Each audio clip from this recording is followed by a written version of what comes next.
Eu pedi para encaminhar, presidente, porque eu entendo que a gente precisa fazer uma retomada dessa discussão. De onde que começa essa conversa sobre o recurso para o Fundo da Erradicação da Miséria e sobre como que esse recurso vai ser aplicado, né? O tema dos nossos vetos, do veto 10 e do veto 11 especificamente. Vamos lembrar que o governador Romeu Zema pressionou essa casa para fazer o aumento de impostos sobre itens supérfluos. Então, sobre refrigerantes, sobre bebidas alcoólicas, sobre equipamentos eletrônicos, sobre desodorante. Teve uma confusão danada porque ele colocou até ração como item supérfluo, quem se lembra disso. E aí a gente foi constrangido, porque parecia que nós que éramos contra o aumento de impostos, estávamos contra recursos para erradicar a miséria, que é algo que nós do Bloco Democracia e Luta jamais seríamos contra, jamais. Nós começamos a buscar com o que esse recurso efetivamente estava sendo utilizado. Pegamos os empenhos, pegamos os pagamentos, tudo o que o governo fez com esse dinheiro arrecadado do bolso, dos impostos, do trabalho, do suor do trabalho de cada mineiro e de cada mineira. E aí o que a gente encontrou? A gente encontrou o dinheiro do Fundo de Erradicação da Miséria sendo usado para pagar abono, para pagar gratificação de cargo comissionado, para pagar placa, para pagar viagem, para pagar tudo, gente, tudo, menos políticas de combate à miséria. Qualquer coisa, menos políticas de combate à fome. Qualquer coisa, menos políticas de proteção às mulheres em situação de vulnerabilidade. E nós começamos o enfrentamento aqui na casa.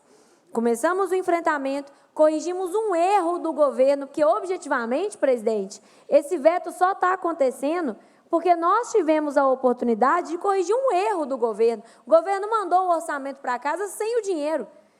Nós, na correção, garantimos o dinheiro para o Fundo de Erradicação da Miséria, que fosse utilizado exatamente com políticas de erradicação da miséria através do FES. E é importante pontuar aqui a liderança desse movimento feita pela deputada Bela Gonçalves.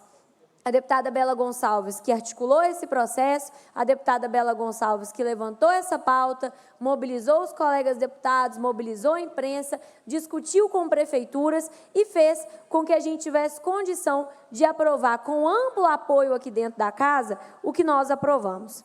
E aí nós temos uma situação muito delicada, porque o que foi aprovado, gente, foi aprovado com a anuência das lideranças do governo. Foi aprovado com o ok dos líderes do governo. E nós temos uma situação muito delicada, porque aqui na casa a gente não negocia com o governador. Quando o bloco de oposição está obstruindo e o governo precisa andar com a sua pauta, a gente não negocia com o governador. Quem fala em nome do governo são os líderes que representam o governo. Líderes esses que foram rifados, desrespeitados pelo governo. E agora, presidente, precisa ficar de público. Há uma dificuldade muito maior para o bloco de oposição fechar acordos com a liderança do governo. Porque o que a gente percebe é que o governo os desrespeita reiteradamente. E aí fica muito complicado, porque a gente não pode confiar na palavra de ninguém. O que o governo faz com o povo de Minas, pelo visto, ele faz também com os seus líderes quando coloca as suas palavras sem valer muita coisa aqui dentro do espaço do Legislativo, o que é uma pena, porque são grandes deputados. Outra coisa importante da gente colocar é que esse recurso tem sido operado sem autorização da Casa, o que quer dizer que o governador está gastando o recurso sem autorização legislativa do fundo. Com o veto, o governador não poderia estar mexendo nesse dinheiro, já que o Legislativo ainda não falou se vai poder ser para o que o governo quer, para tudo, ou se vai ser para a política de erradicação da miséria. E o governador segue gastando. E é sobre isso também a denúncia que a deputada Bela protocolou junto com todos os deputados do Bloco Democracia e Luta. Agora, presidente, entrando mais no mérito da questão, a gente tem no nosso estado quase 4 milhões de pessoas em situação de pobreza. Pessoas que têm menos de R$10 por dia para sobreviver, segundo levantamentos feitos pela PNAD contínua. A gente tem uma situação escandalosa de trabalho análogo à escravidão, que só acontece, e Minas Gerais lidera todas as listas de trabalho análogo à escravidão, que só acontece porque as pessoas estão numa situação de empobrecimento tão grande muitas delas, inclusive, que vêm de outros estados, porque Minas Gerais é considerada, pelas propagandas do governador, uma terra com muito dinheiro, uma terra com muitas oportunidades, que vêm para cá de fora, sem rede familiar nenhuma, sem rede de apoio nenhuma, e se sujeitam, precisam, por sobrevivência, aceitar condições de trabalho degradantes, desrespeitosas e que vão contra totalmente tudo aquilo que está convencionado e que rege a legislação trabalhista.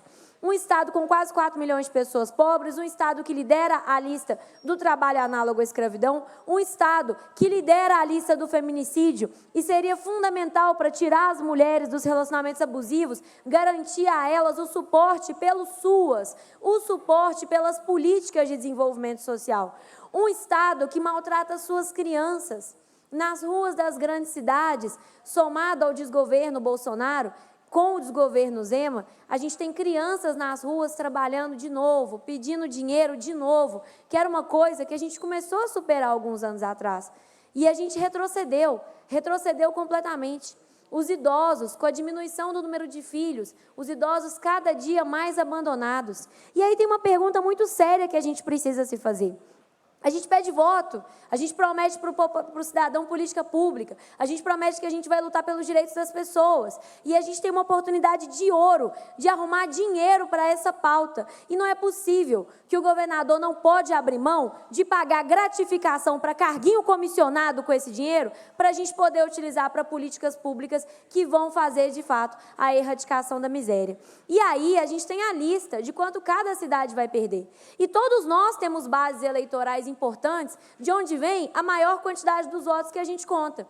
Eu conto com voto em várias cidades, mas Divinópolis é central para mim. E Divinópolis, presidente, está perdendo 7 milhões com essa brincadeira.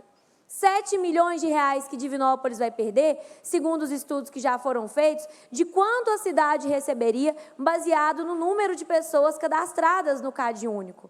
Eu não posso ficar calada com Divinópolis perdendo 7 milhões de recursos para evitar a miséria. Uma cidade que tem toda uma periferia empobrecida, que tem dificuldade de acesso à CRAS, que tem dificuldade de acesso à CREAS, que tem poucas políticas públicas e que precisam ser melhoradas, porque as prefeituras também precisam de apoio do ponto de vista de recurso. Sou oposição ao prefeito, mas a gente precisa dizer, as prefeituras estão estranguladas e seria uma oportunidade para a gente mandar recurso para uma pauta tão importante. Objetivamente, presidente, o que o governador está fazendo é desviando cesta básica.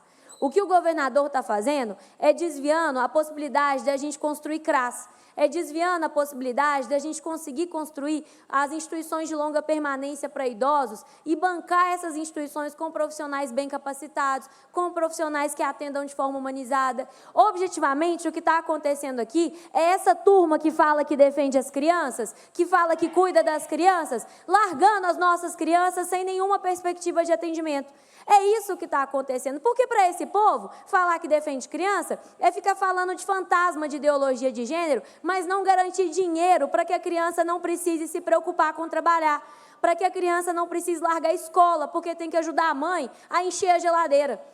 Então, objetivamente, o que acontece é que hoje é um desrespeito de um nível com o povo de Minas Gerais que a gente não consegue falar. Mas, além de desrespeitoso, é criminoso. E é por isso que a gente entrou junto com a deputada Bela no Tribunal de Contas. Vamos levar essa denúncia também ao Ministério Público, porque as coisas não podem ser assim. Isso aqui não é uma casa de homologação das vontades do governador.